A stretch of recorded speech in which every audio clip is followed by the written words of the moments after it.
You've got a slightly, what you describe as a contrarian call on sterling, Gregory. What's your thinking on sterling at this point?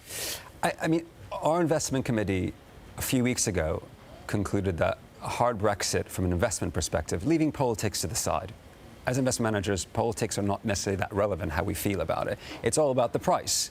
And we believe that a few weeks ago it was really a 50-50 between a hard Brexit and not a hard Brexit. So therefore, putting on a position, expressing a view, didn't make a lot of sense, because that's not what we do. We manage the risk.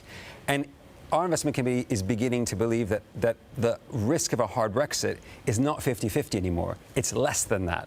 So therefore, what is the best barometer of that outcome is sterling. I think that's a fair position to take.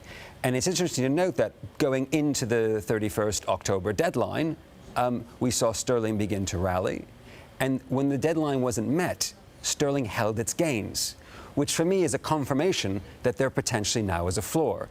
So I think a contrarian trade, which is worth considering, which we are in the process of putting on, okay, is long sterling versus the euro. Okay, and this is something we talk about a lot, what we do with sterling. Something we don't talk about very much, and I know that you've been thinking about, is US mortgage markets. A lot of people scratching their heads working out whether the US consumer is going to stay strong. What do you see in the mortgage market that helps us understand that? So again, it goes to the playbook of Donald Trump's re-election campaign.